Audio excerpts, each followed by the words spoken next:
আইন, বিচার ও সংসদ বিষয়ক মন্ত্রণালয়ের উপদেষ্টা আসিফ নজরুলের স্ত্রী শিলাকে নিয়ে সামাজিক যোগাযোগ মাধ্যম ফেসবুকে পোস্ট দিয়ে কটাক্ষ করেছিলেন নির্বাসিত লেখিকা তসলিমা নাসরিন। সেই কটাক্ষের জবাব দিয়েছেন আসিফ নজরুল। বৃহস্পতিবার ফেসবুকে নিজের ভেরিফাইড আইডিতে দেওয়া এক পোস্টে তিনি এর জবাব দেন। আসিফ নজরুল বলেন, শিলার সঙ্গে তার বিয়ে হয় 2012 সালে। বিয়ের 2 বছর পর তাদের কন্যা আরিনার জন্ম। এর কিছুদিন পর থেকেই শিলা হিজাব শুরু করে। তাদের তখন একটাই প্রাইভেট গাড়ি ছিল, এখনও তাই। প্রায়ই সেটা সারাদিন ব্যস্ত থাকতো তাদের আগের সংসারের 3 সন্তানকে স্কুলে আনা নেওয়ার কাজে। শিলা ও তাকে প্রায়ই সিএনজি বা রিকশায় চড়তে হতো জানিয়ে এই উপদেষ্টা লেখেন, লম্বা ও ঘন চুল, হিজাবে ঢাকা থাকার কারণে মাথা ভিজে শিলা অসুস্থ হয়ে যেত। এটা নিয়ে তার মন খারাপ থাকতো, কিন্তু শিলা নিজ সিদ্ধান্তে অনড় থাকে, কোনো অবস্থাতেই হিজাব করা ছাড়েনি কখনো। তিনি লেখেন, হিজাব শুরুর কিছুদিন পর একটা দাওয়াতে গিয়েছিলেন তারা। সেখানে অত্যন্ত ঘনিষ্ঠ ও দেশের স্বনামধন্য একজন আইনজীবী ভৎসনার চোখে তাকালেন। আসিফ বুঝলেন ওই আইনজীবী ভাবছেন শিলা বোধ হয় তার কারণেই হিজাব করতে বাধ্য হচ্ছেন। এরপর সমাজের নামি দামি বহু মানুষ এভাবে তার দিকে তাকিয়েছে।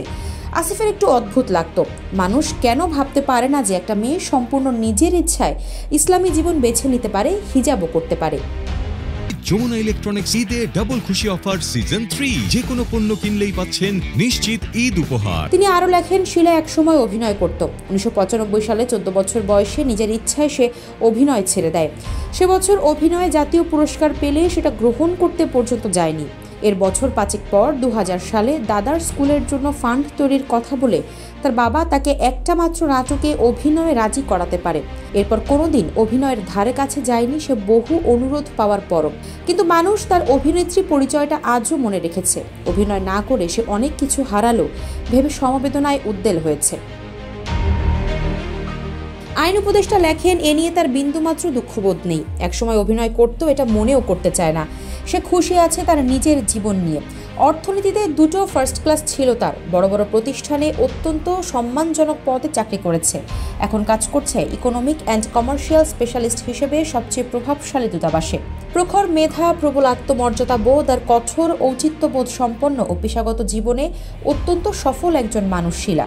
অথচ এই সমাজের কিছু মানুষের কাছেই শুধু আহা অভিনেত্রী আর আহা হিজাব হয়ে রয়েছে আজও।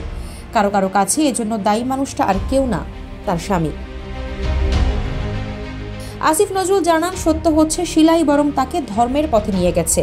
এখনও ফজরের আজান হলে সে তাকে ঘুম থেকে টেনে তোলে, ঠিকমতো জাকাত দিচ্ছেন কিনা সেই হিসাব নেন। 2 বছর আগে শিলাই তাকে বুঝিয়ে শুনিয়ে হজ করতে নিয়ে গেছেন। আসিফ নজরুল লেখেন, তিনি জীবনে কোনোদিন অসৎ উপার্জন করেননি আর মানুষের উপকার করার চেষ্টা করেছেন সারা জীবন। এগুলো তার জন্মগত। কিন্তু এছাড়া জীবনে যত ভালো কিছু শিখেছেন তার সব কিছু শিলার থেকে শেখা। যা কিছু ভালো করেছেন তার সব শিলার অনুপ্রেরণায় করা। তিনি আরও জানান, অপবাদ, মিথ্যাচার, হুমকি, ষড়যন্ত্র তাকে একটুও বিচলিত করে বা মর্মাহত করে।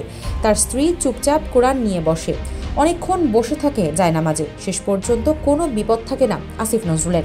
আইন উপদেষ্টা সবশেষ জানান, তসলিমা নাসরিন, তিনি গতকাল তাদের নিয়ে একটা পোস্ট দিয়েছেন। তিনি দোয়া করেছেন তসলিমার জীবনে হেদায়েত আসুক। কোনো একদিন আল্লাহ তাকে ক্ষমা করুন। সেদিন তসলিমা বুঝবেন এই রেশারেশির জীবনে খ্যাতি, ধনমান, ক্ষমতা এসবের চেয়ে অনেক বিশাল আল্লাহর দয়া। তিনি সেটা এখনও পাননি পুরোপুরি, কিন্তু তার স্ত্রী পেয়েছেন। আফসারা নাজ, নিউজ ডেস্ক, ইত্তেফাক।